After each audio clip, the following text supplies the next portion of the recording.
আমরা বিভিন্ন ধরনের কচুরি খেয়ে থাকি, কিন্তু আজ আমি আপনাদের সাথে শেয়ার করব আলুর পুরে ঠাসা আলুর খাস্তা কচুরি। নমস্কার বন্ধুরা, আমি প্রতিমার হেসেলে আমি আপনাদের সবাইকে স্বাগত জানাই। শীতের সন্ধ্যায় এই রকম খাস্তা কচুরি আর সাথে এক কাপ চা বা কফি হলে মন্দ হয় না। দেখে নেওয়া যাক আলুর খাস্তা কচুরি কিভাবে বানাবো। কচুরি বানাবার জন্য প্রথমে ময়দার একটা ডো তৈরি করে নিতে হবে। তার জন্য একটা পাত্রের মধ্যে নিয়ে নিলাম 1 বাটি পরিমাণ ময়দা, দিয়ে দিলাম পরিমাণ মতো লবণ, 2 টেবিল চামচ পরিমাণ সাদা তেল। এরপর সমস্ত উপকরণগুলো হাত দিয়ে খুব ভালো করে ডলে ডলে মিশিয়ে নিতে হবে। উপকরণগুলো খুব ভালো মতো মিশিয়ে নেওয়া হয়ে গেলে এরপর অল্প অল্প জল দিয়ে ময়দার ডো তৈরি করে নিতে হবে। আমরা লুচি পরোটা বানাবার জন্য যেরকম ডো তৈরি করে থাকি ঠিক সেই রকম একটা ডো তৈরি করে নিতে হবে। দেখুন, ময়দাটা খুব ভালো মতো মেখে নিয়েছি। এখন ঢাকা দিয়ে ডোটা 10 থেকে 15 মিনিট রেস্টে রেখে দিতে হবে। এরপর কচুরির পুর বানিয়ে নেওয়ার জন্য গ্যাস ওভেনে একটা ফ্রাইং প্যান বসিয়ে প্যানের মধ্যে দিয়ে দিলাম 2 টেবিল চামচ পরিমাণ সরষের তেল। এরপর তেল খুব ভালো করে গরম করে নিতে হবে। তেল খুব ভালো মতো গরম করে নেওয়ার পর ফোড়নের জন্য দিয়ে দিলাম 1 চা চামচ গোটা জিরে, 1 চা চামচ কালো সর্ষে ও 4-5টি কারি পাতা। ফোড়নের মশলাগুলো কয়েক সেকেন্ড নাড়াচাড়া করে খুব ভালো করে ভেজে নিতে হবে। মশলাগুলো খুব ভালো মতো ভেজে নেওয়া হয়ে গেলে এরপর এর মধ্যে দিয়ে দিলাম একটা মিডিয়াম সাইজের পেঁয়াজ কুচি, দিয়ে দিলাম 2টো কাঁচা লঙ্কা কুচি। আবারও কয়েক সেকেন্ড নাড়াচাড়া করে পেঁয়াজ ও কাঁচা লঙ্কা খুব ভালো করে ভেজে নিতে হবে। পেঁয়াজ কয়েক সেকেন্ড নাড়াচাড়া করে খুব ভালো মতো ভেজে নিয়েছি। এখন এর মধ্যে দিয়ে দিলাম একটা মিডিয়াম সাইজের টমেটো কুচি। এখানে 3টে আলু সেদ্ধ করে খোসা ছাড়িয়ে নিয়েছি। এখন এই সেদ্ধ করে নেওয়া আলুগুলো হাত দিয়ে এভাবে একটু ভেঙে নিয়ে দিয়ে দিতে হবে ভেজে নেওয়া পেঁয়াজের মধ্যে। এরপর নাড়াচাড়া করে খুব ভালো করে মিশিয়ে নিতে হবে। আলুর সাথে উপকরণগুলো খুব ভালো করে মিশিয়ে নেওয়ার পর এরপর এর মধ্যে দিয়ে দেব কয়েকটা গুঁড়ো মশলা। দিয়ে দিলাম 1 চা চামচ হলুদ গুঁড়ো, 1 চা চামচ লাল লঙ্কার গুঁড়ো, দিয়ে দিলাম ভাজা মশলা। এখানে 1 চা চামচ গোটা জিরে ও 1 চা চামচ গোটা ধনে, একটা শুকনো লঙ্কা ও গোটা গরম মশলা শুকনো খোলায় ভেজে গুঁড়ো করে নিয়েছি। এরপর দিয়ে দিলাম 1 চা চামচ চাট মশলা, দিয়ে দিলাম পরিমাণ মতো লবণ। আবারও আলুর সাথে সমস্ত উপকরণগুলো নাড়াচাড়া করে খুব ভালো করে মিশিয়ে নিতে হবে। আলু সহ সমস্ত উপকরণগুলো নাড়াচাড়া করে খুব ভালো মতো মিশিয়ে নিয়েছি। এখন এর মধ্যে দিয়ে দিলাম 1 মুঠো পরিমাণ ধনেপাতা কুচি। আবারও একবার আলুর সাথে ধনেপাতা কুচি খুব ভালো করে নাড়াচাড়া করে মিশিয়ে নিতে হবে। দেখুন, তৈরি হয়ে গেছে আলুর পুর। এখন এটা অন্য একটি পাত্রে তুলে নিয়ে খুব ভালো করে ঠান্ডা করে নিতে হবে। 15 মিনিট পর ময়দার ডোয়ের উপর থেকে ঢাকনাটা উঠিয়ে নিয়ে ময়দার ডোটা আরও একবার খুব ভালো করে মেখে নিতে হবে। এরপর ডো থেকে লেচি কেটে নিতে হবে।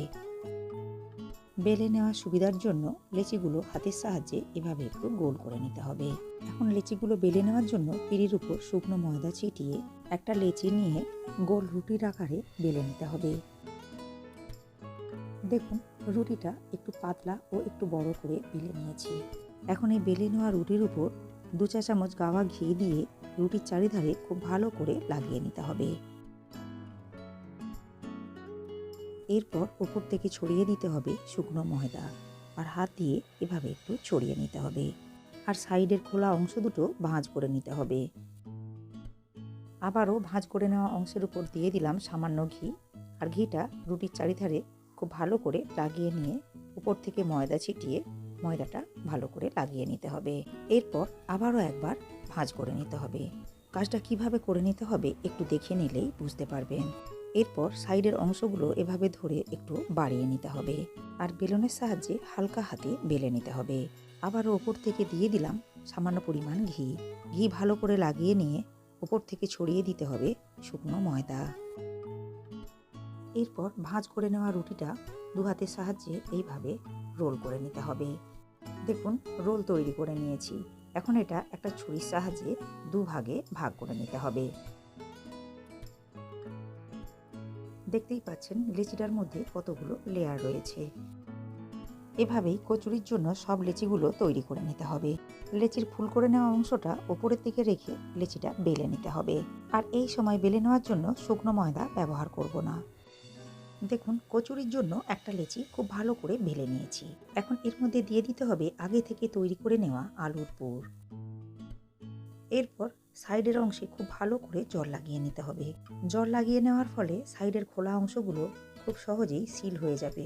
এরপর সাইডের অংশগুলো এইভাবে ভাঁজ করে নিতে হবে। যেভাবে আমরা মোমো তৈরি করে নেওয়ার সময় ভাঁজ করে নিই, ঠিক সেইভাবে ভাঁজ করে নিতে হবে। দেখুন, একটা কচুরি তৈরি করে নিয়েছি। এভাবে বাকি কচুরিগুলো তৈরি করে নিতে হবে। এখন কচুরিগুলো ভেজে নেওয়ার জন্য গ্যাস ওভেনে একটা কড়াই বসিয়ে কড়াইয়ের মধ্যে দিয়ে দিলাম পর্যাপ্ত পরিমাণ সাদা তেল। মিডিয়াম ফ্লেমে তেল খুব ভালো করে গরম করে নিতে হবে।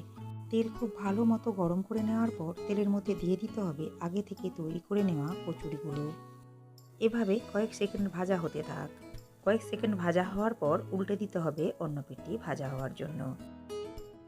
4 থেকে 5 মিনিট সময় নিয়ে মিডিয়াম ফ্লেমে নাস্তাগুলো উল্টে পাল্টে লাল করে ভেজে নিতে হবে। দেখুন, নাস্তাগুলো খুব ভালো মতো লাল করে ভেজে নিয়েছি। এখন তেল ঝরিয়ে উঠিয়ে নিতে হবে।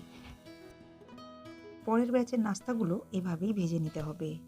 রেসিপিটা বাড়িতে একবার হলেও ট্রাই করবেন আর কমেন্ট করে জানাবেন রেসিপিটা আপনাদের কেমন লেগেছে। রেসিপিটা ভালো লাগলে লাইক ও শেয়ার করবেন। চ্যানেলটাকে সাবস্ক্রাইব করে পাশে থাকা বেল আইকনটি প্রেস করবেন। এর ফলে আমি যখনই কোনো নতুন ভিডিও আপলোড করব, সাথে সাথে নোটিফিকেশান পৌঁছে যাবে আপনাদের কাছে। ভালো থাকবেন, সুস্থ থাকবেন। ধন্যবাদ।